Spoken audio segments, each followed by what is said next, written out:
It was a Tuesday morning, crisp and deceptively calm, promising another relentlessly demanding day in the high-stakes world of marketing. As I stood by the sleek marble bathroom sink, mindlessly brushing my teeth, my husband's iPhone, typically silent at this hour, suddenly burst to life. A new email notification flashed, its stark black text searing into my vision. Our anniversary getaway. My heart, accustomed to the steady rhythm of a decade-long marriage, seized, not with anticipation, but with a cold, terrifying certainty. Our actual anniversary had passed months ago, a date we'd let slip by without even a quiet dinner. But this wasn't addressed to me. The sender's name, a feminine flourish I'd never seen before, was completely unfamiliar, yet it felt instantly, chillingly real. My hands didn't tremble. The toothbrush remained impossibly steady in my grip, foam dissolving slowly on my tongue. Through the frosted glass of the walk-in shower, I could hear Mason, my husband, whistling a carefree tune, completely oblivious, preparing for his day as if it were any other. He had no idea that in that precise, ordinary moment, his meticulously constructed world, and consequently, mine, had begun to irrevocably unravel. I walked out of the bathroom moments later, my face a mask of serene normalcy, the devastating discovery, a silent, burning ember in my chest, fueling a quiet, calculated resolve. My name is Camila, and at 35, I was, by all outward appearances, living the quintessential Boston dream. My days as a marketing executive for a top-tier tech conglomerate were a relentless, exhilarating blur of high-pressure campaigns, strategic meetings, and the thrilling pursuit of market dominance. My career was not just a job, it was a significant part of my identity, a testament to years of dedication and fierce ambition. Mason, my husband, a year my senior from our shared college days, was equally, if not more, successful. He was a celebrated chef, a culinary visionary who had transformed a single, ambitious restaurant into a revered chain of fine dining establishments that dotted the city's most coveted neighborhoods. We had been together for what felt like an eternity, meeting amidst the ivy-covered walls of our university, falling in love over late-night study sessions and early morning coffee runs. Our marriage, a formidable decade strong, was built on a foundation of shared ambition, mutual admiration, and a quiet, almost unspoken, understanding that we were an unstoppable force, a power couple, in our respective fields. Our penthouse apartment, with its sweeping, panoramic views of the Boston skyline and the shimmering bay, was more than just a home. It was a grand monument to our joint achievements, a sanctuary from the relentless bustle of the world below, or so I had always believed. One significant, poignant aspect of our life, one that often lingered in the quiet corners of my mind, was the absence of children. Early in our marriage, Mason had made his stance unequivocally clear. He didn't want kids. His work, his culinary empire, he often stated, was his passion, his legacy, his sole focus. Children, he reasoned, would only complicate our demanding lives, dilute our intense focus, and constrain the freedom we both seemingly cherished. I had, over time, with a quiet ache that I suppressed deep within, internalized this. I buried my own nascent, quiet yearnings for motherhood, choosing instead to channel my natural nurturing instincts and boundless energy into my career, into building our shared empire, into supporting his dreams. I convinced myself, day after day, that his contentment was truly mine, that our meticulously planned, child-free existence was a conscious, mutual choice we had both willingly, even eagerly, embraced. But lately, an insidious, almost imperceptible, shift had begun to creep into the fabric of our perfectly woven life. Mason's work, once a shared source of pride and enthusiasm, slowly morphed into a convenient shield. His business trips grew longer, his late-night kitchen experiments at the restaurants became more frequent, and his hurried "I'm just working" texts arrived at increasingly suspicious hours. He started taking his phone into the shower, an intimate space where he'd never previously brought it, claiming he was expecting an urgent call or catching up on emails. His laptop, once easily accessible and often left open on his desk, now had a new, complex password, a digital barrier I found myself staring at with growing unease. Our once vibrant, engaging conversations about our day, our dreams, our shared future, dwindled to perfunctory updates about work, devoid of any genuine connection. The warmth in his eyes, which had once melted my defenses and made me feel utterly cherished, was slowly, insidiously replaced by a distant, almost dismissive gaze, as if I were a background detail in his increasingly complex life. I'd catch him on his phone, a strange, secretive smile playing on his lips, only for him to snap it shut with alarming speed the moment I entered the room, his eyes suddenly blank. I tried desperately to rationalize it all away, chalking it up to the immense stress of his expanding empire, the crushing demands of his high-profile career. He's just exhausted, I'd tell myself, desperate to believe it. All long marriages have their quiet lulls, their periods of strained silence. But a persistent, icy whisper in the deepest recesses of my mind refused to be silenced. A faint yet persistent alarm bell that grew louder, more insistent, with each passing day. It was the undeniable intuition of a woman who knew her husband, not just superficially, but profoundly, and could acutely sense the subtle, seismic shifts beneath the seemingly calm surface of our perfectly orchestrated, public-facing life. This growing disquiet, a feeling I couldn't articulate but couldn't ignore, was the prelude to the storm. The anniversary getaway email, a seemingly innocuous booking confirmation for a luxury hotel on a remote, picturesque stretch of coastline, was merely the first delicate thread of a meticulously woven, dark tapestry of deceit. My marketing brain, finely tuned to dissect data, identify anomalies, and uncover hidden patterns, immediately went into overdrive. My initial gut-wrenching shock quickly hardened into a cold, clinical resolve. Olivia Thawne. A rapid, almost instinctive, online search revealed her as a celebrated food critic from New York, a name that resonated with a certain infamy in Mason's professional circles, known for her sharp pen, her discerning palate, and an equally sharp, often cutting, wit. What a perverse, twisted irony! Mason, the acclaimed chef, was having an affair with the very person whose profession it was to dissect and critique his culinary world. The bitter taste of this irony was almost as nauseating as the betrayal itself, but I pushed the emotion down, focusing on the facts, the cold, hard, undeniable facts that would guide my next steps. But the infidelity, as acutely painful and humiliating as it was, paled significantly in comparison to the financial betrayal I was about to meticulously uncover. I started with the easiest, most logical trail, our joint investment account. Mason, with his domineering presence and self-proclaimed financial acumen, had always managed the bulk of our shared finances. He often dismissed my questions about investments with a casual, almost patronizing air, saying, "Darling, leave the numbers to me. You're far too creative for these mundane details." I had, in my naive, trusting heart, always believed him implicitly, blindly following his lead, convinced he had our best interests at heart. Now, that trust was not merely crumbling.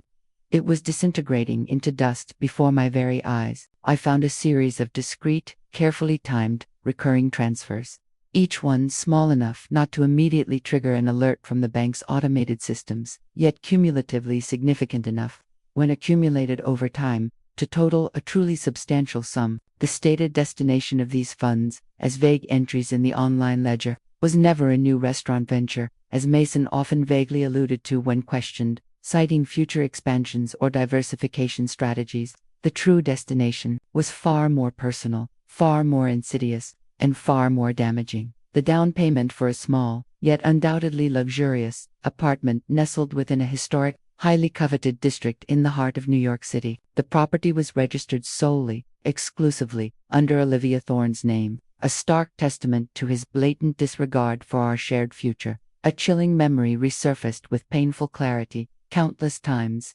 Over the years, I'd suggested we invest in property, perhaps a cozy beach house for weekend getaways, a secure asset for our golden years, or even a rental apartment as a passive income stream. A way to build our wealth outside of his volatile restaurant business. Each time, without fail, Mason had dismissed the idea with vague concerns about market volatility, the burdensome responsibilities of property ownership, or our critical need for liquid assets for his burgeoning culinary empire. His financial arrogance was a constant, subtle undercurrent in our marriage, always ensuring he held the reins. The sheer hypocrisy, the audacity of his lies, the calculated manipulation, was a bitter, metallic taste in my mouth, almost choking me with its intensity. Each transaction I uncovered, each meticulously documented invoice for bespoke designer furniture, for high-end kitchen appliances, for custom artwork adorning this secret love nest, felt like a personal insult, a deliberate, systematic dismantling of the future we had supposedly been diligently building together, brick by painful brick. He had denied me the very financial security and shared dream he was now freely and lavishly providing for another woman, behind my back, using our own money. The emotional toll of this relentless string of discoveries was immense, almost physically debilitating. Sleepless nights became my constant, unwelcome companion, my mind a relentless, churning engine, sifting through every past interaction, every forgotten detail, every subtle shift in his behavior, desperately searching for the hidden clues I had been too trusting, too blind, too emotionally invested to see. I remembered, with searing clarity, Mason's staunch, unwavering insistence on not having children, how he'd always framed it as a mutual, logical decision for our shared ambitions, for our freedom, for a life unburdened. The quiet, almost painful longing for motherhood that I'd suppressed deep within my soul for years, that I'd convinced myself I no longer harbored, now resurfaced with an agonizing, sharp immediacy, cutting deeper than any knife. It was a wound I had thought healed, now ripped open anew, festering with fresh pain. And then came the final, most devastating, most soul-crushing blow, a revelation that obliterated any remaining shred of hope or belief I held for our future. Among a stack of Mason's old business receipts, tucked carelessly into a forgotten folder in his desk drawer, amidst invoices for exotic ingredients and wine pairings, I found it, a crisp, official printout from a high-end prenatal clinic, the name boldly emblazoned on it, Olivia Thorne, the estimated due date, just a few short months away. My breath hitched, caught painfully in my throat, a dry, ragged gasp. The pristine white walls of my penthouse apartment spun around me, blurring into an indistinguishable haze of betrayal. The man who had staunchly, unequivocally, declared for a decade that he never wanted children, who had patiently, meticulously, convinced me to abandon my deepest, most primal desire for a family, was now, definitively, having one with his mistress. This wasn't just a betrayal of vows, it was a profound, soul-crushing lie about the very essence of our shared future, a brutal, merciless obliteration of the life I had meticulously carved out for myself, believing, foolishly, blindly, in his words, in his supposed devotion. It was a truth so monstrous, so utterly devoid of empathy, so cruelly ironic in its timing and nature, that it threatened to drown me in an endless, suffocating sea of despair. The tears finally came then, hot, stinging, and relentless. But they were not tears of weakness or surrender. They were tears of a woman realizing the unfathomable depth of the chasm that had opened beneath her feet, and the fierce, burning, almost primal desire to climb out of it, stronger, wiser, and more unyielding than ever before. This devastating shock was not the end. It was the brutal, necessary beginning. The discovery of Olivia's pregnancy, of Mason's ultimate, unforgivable deception regarding our future, and my deepest, most intimate longings, didn't break me. It didn't shatter me into irreparable pieces. Instead, in that moment of profound, searing agony, it forged me into something entirely new, something harder, more resilient, and terrifyingly clear. The initial wave of nausea and despair quickly receded, replaced by a crystalline clarity, a cold, unyielding resolve that settled deep within my bones, chilling me to the core. Mason's blatant hypocrisy, his casual dismissal of my heartfelt desires while secretly building a family with another woman, was not just an insult. It was the final, most unforgivable act, the ultimate confirmation that the man I married was a stranger, a deceitful shadow of the man I once loved. They believed my outward calm was ignorance, my forced politeness, weakness, a sign of my crumbling spirit. They were, I knew, with every fiber of my being, gravely mistaken. My silence would not be my undoing. It would be the instrument of theirs. My stillness was not surrender. It was a prelude to a meticulously orchestrated storm. My first strategic move, executed with surgical precision, was to secure my financial future, to erect an impenetrable fortress around my hard-earned asset, while Mason, with his domineering presence and self-proclaimed financial acumen, had always controlled the bulk of our joint investments, our shared savings, and our extensive property portfolio. He also possessed a subtle financial arrogance. He would often remind me, "Darling, I handled the heavy lifting with the money. Your creative genius is best kept pure, untainted by spreadsheets." I had, thankfully, always maintained a separate personal savings account, a quiet act of financial autonomy I hadn't realized would become my ultimate lifeline. Now, with the utmost discretion and secrecy, I began to systematically transfer larger sums of money, my substantial annual bonuses, my significant performance incentives from work, and any other liquid assets I could access without immediately raising suspicion into this secure, private account.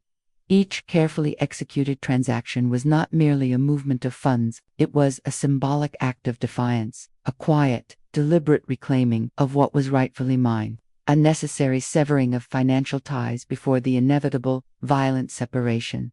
It wasn't about greed or petty vindictiveness. It was about survival, about ensuring my future was protected, insulated from the inevitable financial fallout of his calculated, malicious deception. I was building my escape raft, silent stroke by silent stroke. Next, I sought out the best legal counsel available, not just any divorce lawyer, but a formidable, battle-tested shark.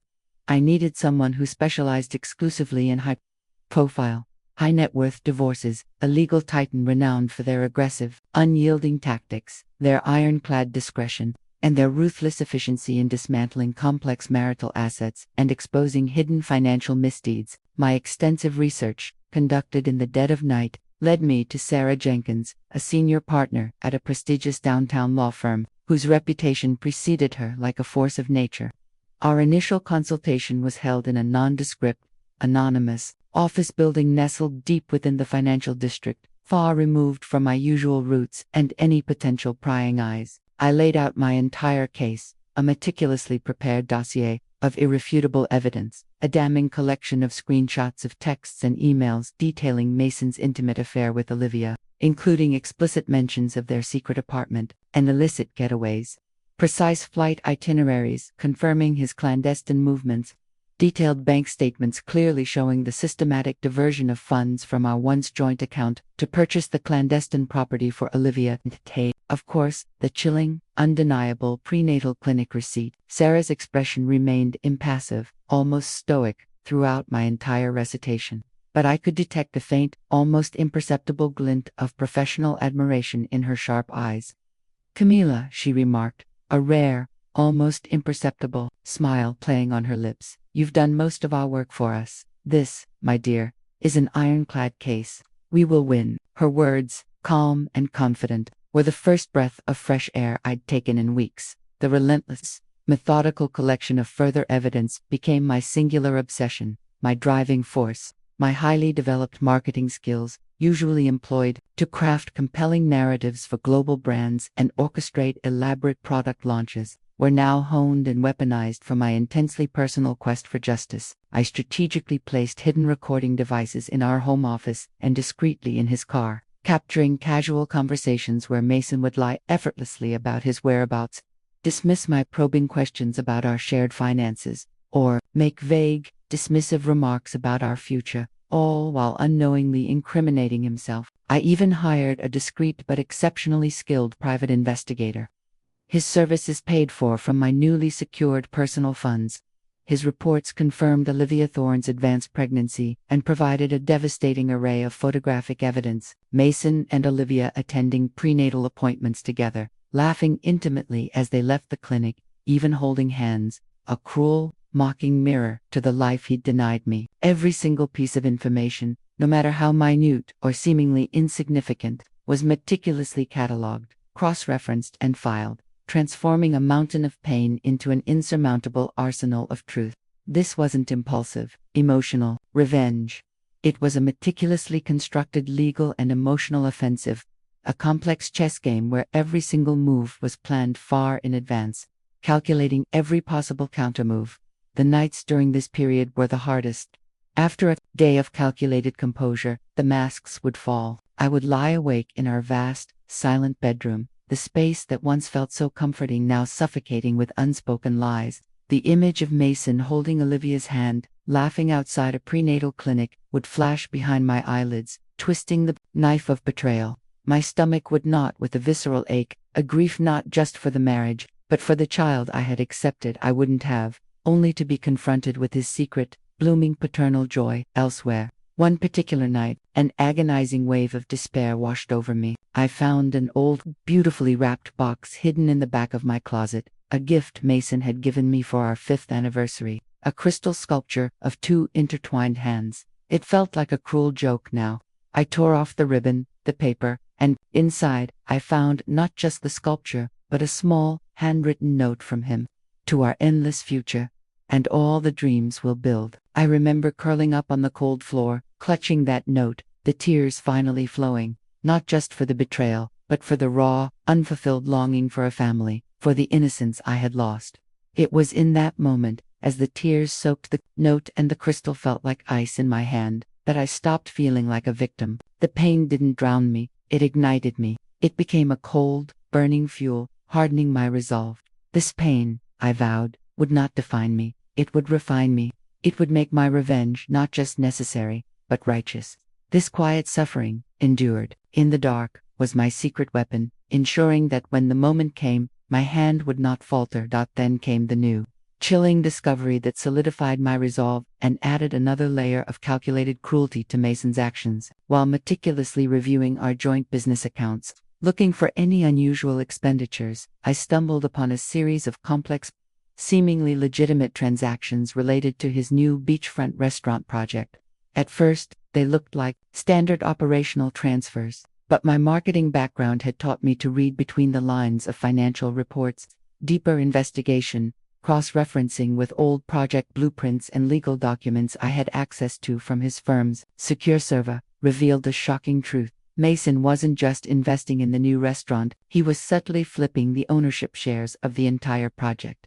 He was meticulously transferring significant portions of our shared equity, earned through my own considerable work and our joint initial investments, into a complex network of shell corporations, effectively diluting my ownership and, more critically, stripping me of any future claim to the success of this lucrative new venture.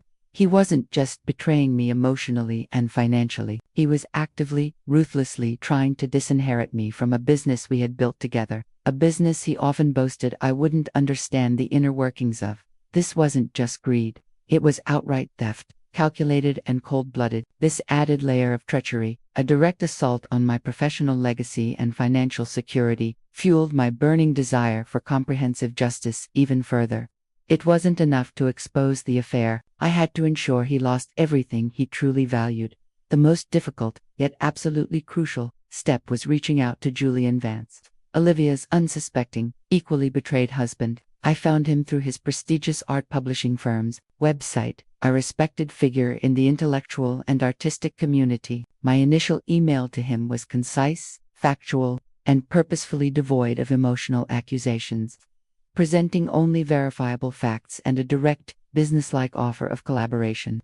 It was a profound risk, a terrifying leap of faith into a shared abyss of betrayal, but one I knew was necessary for comprehensive justice. Mr. Vance, I wrote, with a clinical detachment that belied the turmoil within, I believe our respective spouses, Mason and Olivia, are involved in an affair, and this affair has significant financial implications for both of us. I possess substantial, irrefutable evidence. If you wish to discuss this matter with absolute discretion, please contact me at your earliest convenience. The hours that followed were agonizing, a torturous wait for a response that would either confirm my suspicions about his own ignorance or, as I hoped, open a vital door to a powerful, unexpected alliance.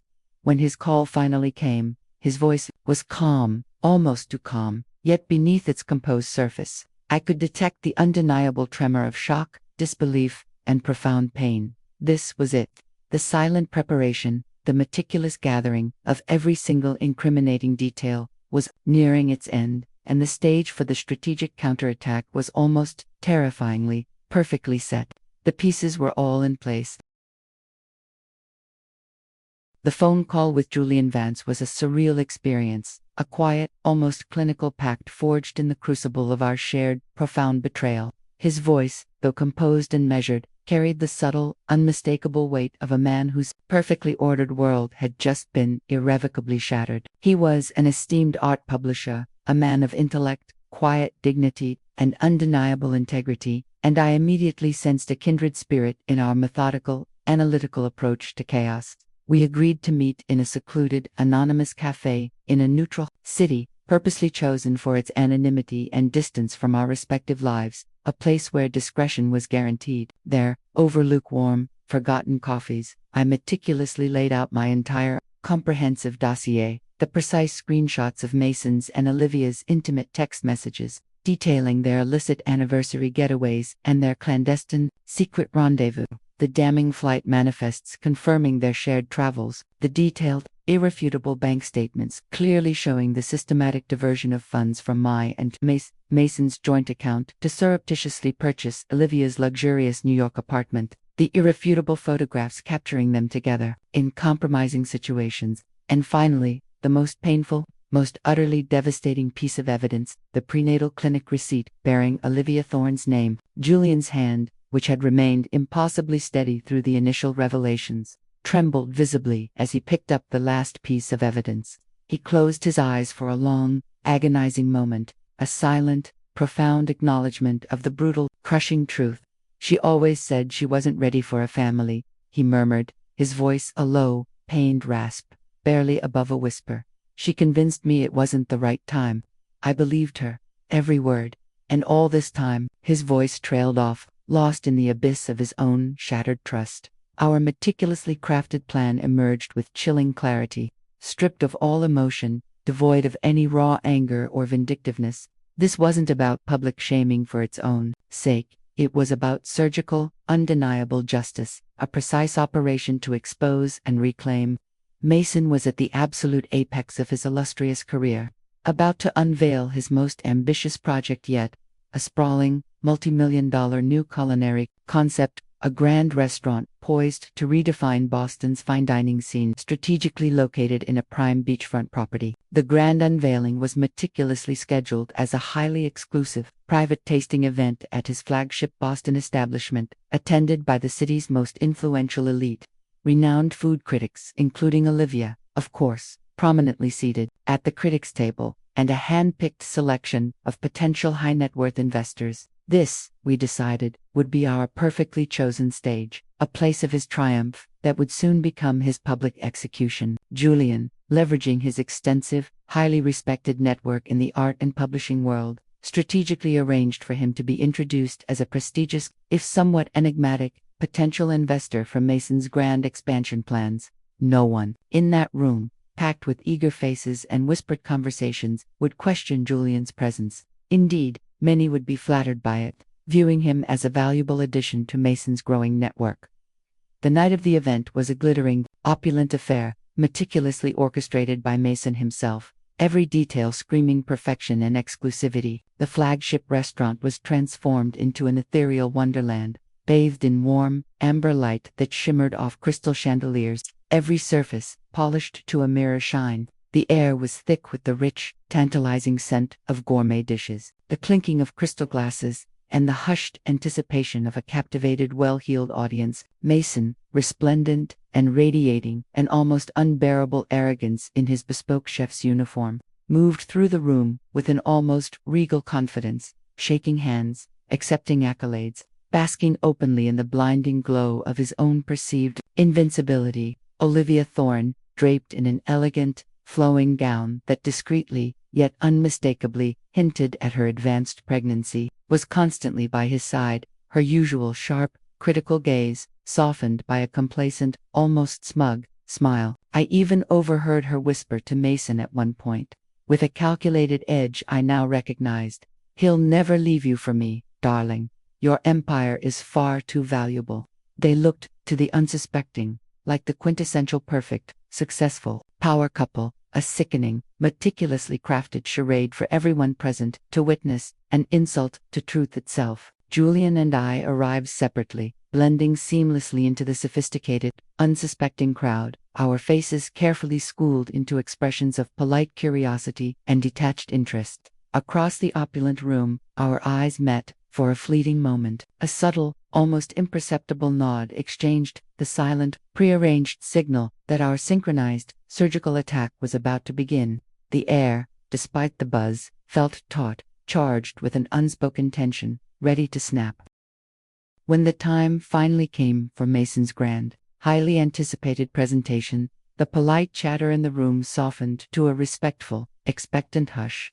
He took the beautifully lit stage, a large projector screen glowing behind him, ready to unveil his visionary new culinary concept. He spoke eloquently, passionately, of his unwavering dedication to culinary excellence, of innovation, of the future of gastronomy, his voice smooth, confident, dripping with the practiced charm that had once captivated me, that had once made me believe in his every word. Then, with a quiet but commanding presence, Julian stepped forward, interrupting the flow, his presence unexpected. His voice, though calm and measured, cut through the expectant silence with an unexpected, almost jarring resonance. Before we delve into any future investments, he began, holding up a thick, leather-bound folder I had given him, its contents a ticking time bomb. I believe there's a more pressing, perhaps more pertinent, matter that requires our collective, immediate attention. A ripple of confused murmurs, a collective intake of breath, swept through the room. A confused ripple turning into a wave. Julian then activated the projector. The screen, moments before displaying Mason's glossy architectural renderings and mouth-watering menu plans, was abruptly replaced with a series of devastating images that sent a collective gasp, audible and visceral, through the stunned room. First, side-by-side screenshots of Mason's and Olivia's most intimate text messages, detailing their illicit anniversary getaways and their clandestine secret rendezvous at Olivia's apartment, complete with dates and timestamps. Financial statements, meticulously highlighted and annotated by my forensic accounting team, clearly showing the systematic diversion of funds from my and Mason's joint account to surreptitiously purchase Olivia's luxurious New York apartment, down to the last penny. Shocked, disbelieving whispers erupted throughout the room, growing louder with each damning slide, each indisputable piece of evidence. Mason's face, a moment before radiating smug confidence and effortless charm, drained of all color, his jaw clenched so tightly I could see the muscles ripple under his skin. Olivia Thorne, utterly aghast, gasped audibly, her hand instinctively clutching her visibly burgeoning abdomen, her elegant facade crumbling into a heap of fear, shame, and utter defeat. And to add to this exquisite culinary surprise, for all of you discerning palates, I stated, stepping gracefully and deliberately from the shadows, emerging into the full glare of the stage lights, my voice clear, steady, and utterly devoid of any discernible anger or pain, cutting through the rapidly rising tide of murmurs like a sharp knife. All eyes in the now stunned room swung abruptly to me, a sudden, blinding spotlight. Mason has, for 10 years of our marriage, vehemently insisted he never wanted children. He told me it would hinder our demanding careers, that our lives were complete as they were, just the two of us, focusing solely on our professional ambitions. I paused, letting the full, crushing implication of his decade-long lie hang heavy in the suffocating air, then slowly, deliberately, turned my gaze to meet Olivia's eyes, which were now wide with terror and dawning realization. Yet, it appears, he has, against all his stated principles, found a way to become a father, just not with his wife. Another collective, horrified gasp swept through the room as the audience's gaze flicked from me to Olivia's unmistakably pregnant belly, a living testament to their deceit. The silence that followed was deafening, charged with disbelief, disgust, and a morbid, unholy fascination. It was a silence that screamed louder than any accusation. Then Julian, his voice resonating with cool, unshakable authority, delivered the final, crushing blow. Furthermore, this apartment, which was purchased with funds illicitly acquired from his marital assets, he gestured to the screen, where the apartment's deed was now displayed, is no longer theirs. I have, as of this morning, acquired full legal ownership of the property, thanks to the very comprehensive and indisputable documentation Ms. Camilla here meticulously provided. They have, in essence, lost everything they built on a foundation of lies, a fitting and just consequence for their calculated deception. Mason, finally breaking from his utterly frozen stupor, let out a primal roar, a guttural sound of raw fury and desperation, and lunged forward, attempting to physically seize the folder from Julian's hands, his eyes bloodshot with rage. But Julian, anticipating the move with a calm, almost detached precision, subtly sidestepped him. allowing Mason to stumble forward, exposed and alone. The carefully constructed, flawless charade of Mason's impeccable life, his celebrated career, his public image, all of it shattered into a million irreparable pieces before the very eyes of the city's most influential and discerning figures. His name now forever stained. I then produced a neatly bound legal document from my elegant clutch bag, the divorce petition, already signed and officially stamped by my formidable attorney, Sarah Jenkins, a symbol of my unwavering resolve. I placed it gently, almost reverently, on a nearby glass-top table, next to a pristine crystal champagne flute, a stark contrast to the destruction I had just wrought. "You can sign this now, Mason," I said, my voice unwavering, devoid of any discernible anger or pain, "or we can drag this through the courts publicly. Every sordid, humiliating detail exposed for the world to scrutinize, every hidden financial misdeed brought to light. The choice, I assure you, is entirely yours. But understand this, my decision is final. Our marriage, and every lie it was built upon, is unequivocally over." The murmurs in the room escalated into an uncontrolled, horrified din, a cacophony of judgment. Phones flashed relentlessly, cameras clicked, capturing every agonizing detail of Mason's public humiliation, every shattered fragment of his once proud facade, broadcasting his downfall to the world. Olivia, now openly, uncontrollably weeping, sank heavily into a nearby chair, clutching her stomach protectively, her once regal posture utterly defeated, her carefully constructed world collapsing around her. The night, which had been meticulously designed to be Mason's crowning triumph, had instead become his catastrophic, irreversible downfall, a bitter, undeniable taste of the cold, hard truth he had tried so desperately, so arrogantly, to conceal. He stood there, a broken, hollow shell of his former self, surrounded by the ruins of his ambition, publicly betrayed by his own monumental deceit, with nowhere left to hide. The immediate aftermath of that explosive night at the restaurant was a dizzying blur of legal proceedings, intense media scrutiny, and an overwhelming, palpable sense of exhilarating liberation. My attorney, Sarah Jenkins, proved every bit the formidable, relentless force I had anticipated.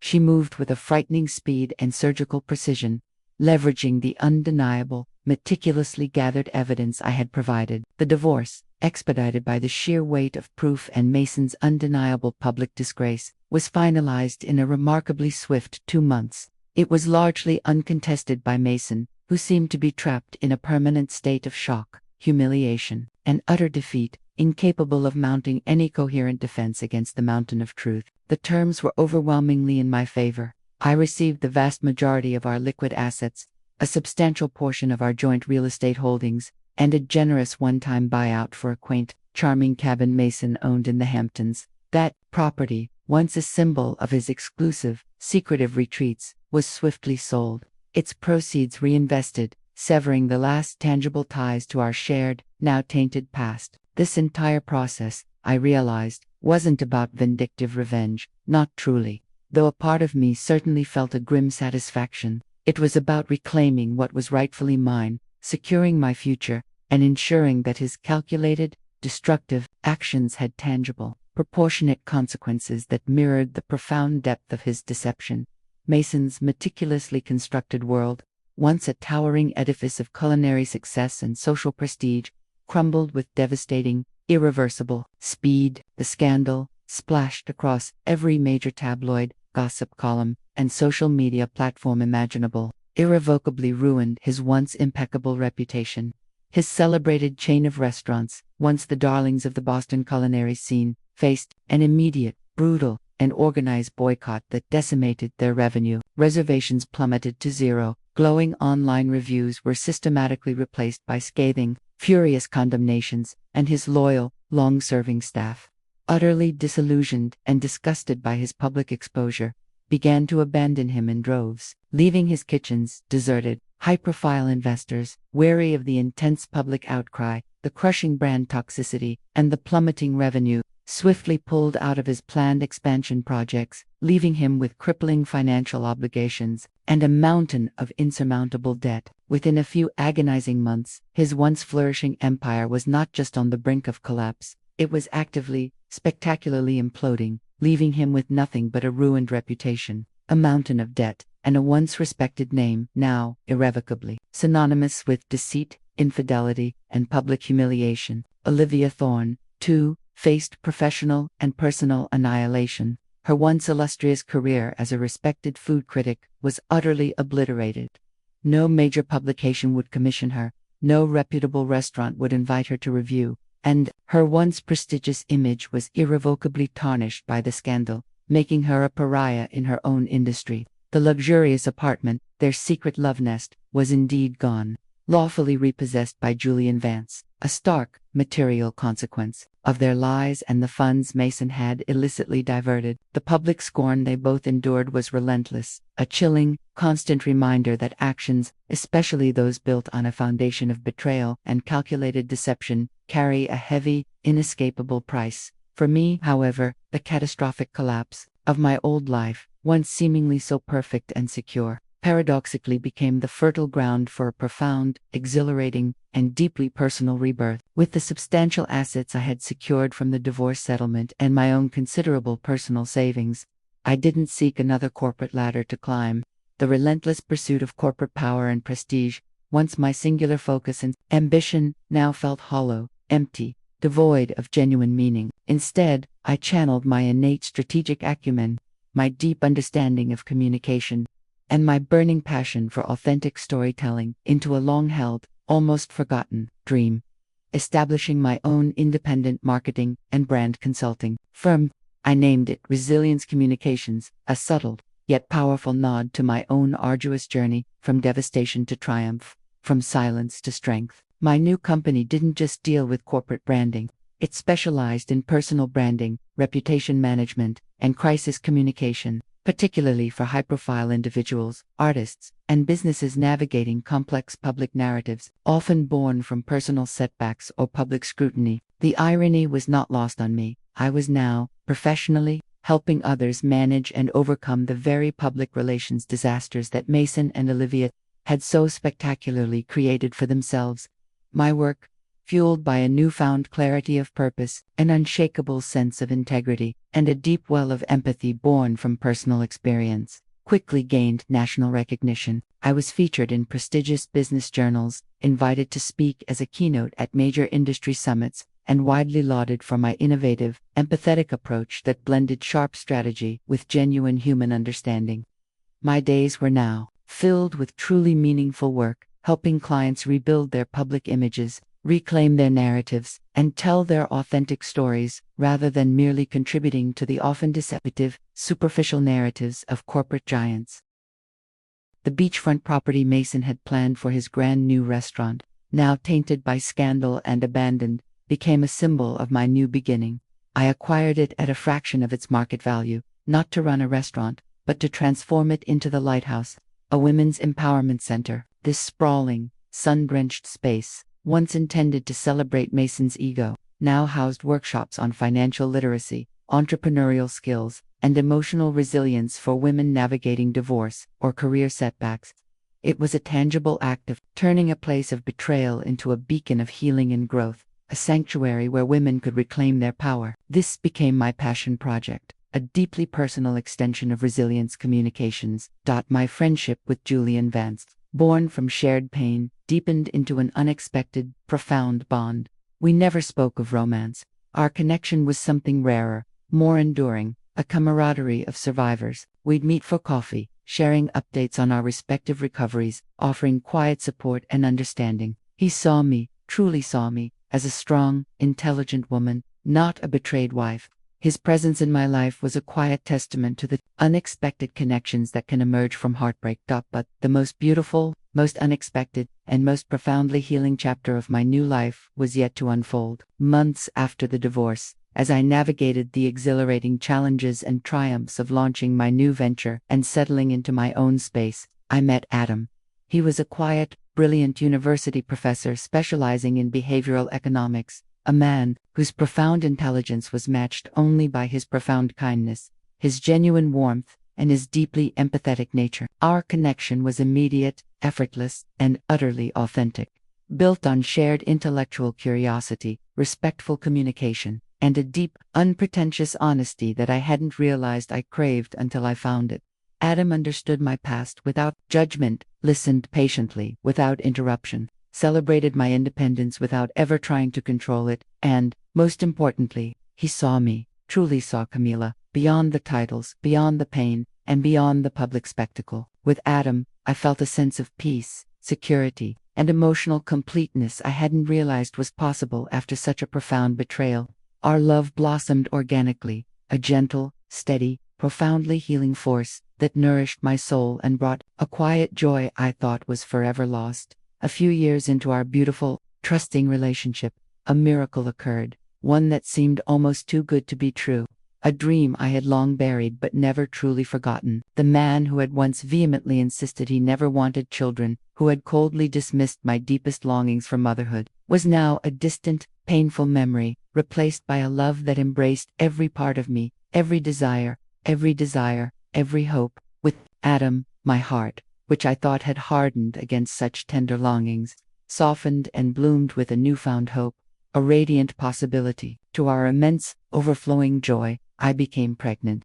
Welcoming our child into the world was a moment of unparalleled grace, a testament to life's boundless capacity for healing, for unexpected second chances, and for dreams that, against all odds, find their way home, more beautiful than ever imagined. It was not just a new chapter, it was an entirely new book, a vibrant, living testament filled with the purest form of love, profound joy, and a deep, abiding peace that settled into every corner of my being. Healing wounds I hadn't known were still open. My life had not just been rebuilt from the ashes, it had been gloriously reborn, richer, fuller, more authentic, and infinitely more joyful than I could have ever dared to imagine.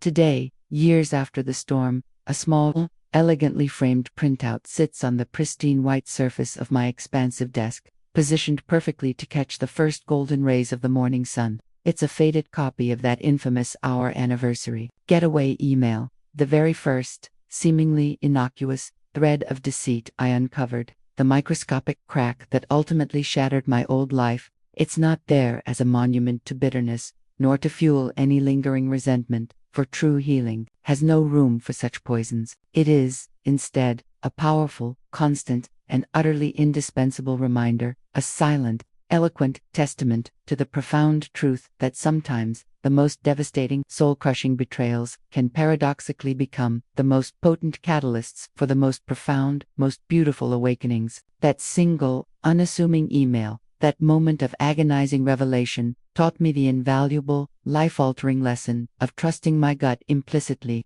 of fiercely guarding my financial independence with an unyielding, almost aggressive diligence, and most importantly, of never, ever again losing myself, my identity, my inherent worth, in the suffocating shadows of someone else's lies and manipulative narratives. My story is living proof that resilience isn't just a word, it's a profound, transformative journey. My company, Resilience Communications, isn't just a business. It has evolved into a deeply personal mission, a powerful platform for transformation and empowerment. It thrives not merely as a marketing firm, but as a guiding beacon for those navigating their own profound crises, seeking to bravely redefine their narratives, or simply yearning to find their authentic voice after being systematically silenced and diminished. I regularly host sold-out workshops, deliver inspiring keynote addresses at major industry summits, and conduct intimate online webinars, sharing my journey with an openness and vulnerability that resonates deeply with my audience, composed largely of women who are bravely grappling with their own forms of betrayal and heartbreak. I speak candidly to them about the paramount importance of financial autonomy, the quiet, almost defiant courage required to walk away from what no longer serves them, and the undeniable, transformative power of meticulously rebuilding one's life from the ground up, brick by painful brick, into something stronger, more beautiful. I tell my story not as a victim recounting past trauma with bitterness, but as a resilient survivor who, against all odds,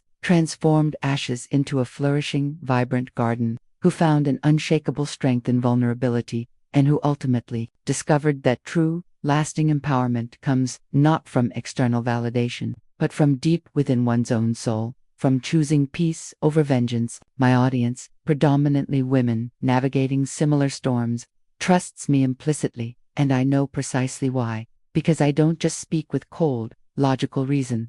I speak with a heart that has been shattered into a million pieces and then, meticulously, painstakingly, rebuilt, piece by precious piece, into something stronger, more empathetic, and infinitely more beautiful. Mason and Olivia are now nothing more than distant echoes, fading into the background, mere footnotes in the vast, vibrant, and ever-unfolding story of my truly meaningful life. Their choices, born of their own deceit and weakness, led them directly and undeniably to their own devastating consequences: a ruined reputation, a spectacularly shattered career, and a public humiliation that remains a permanent, indelible stain on their lives. I bear them no lingering ill will, no corrosive bitterness.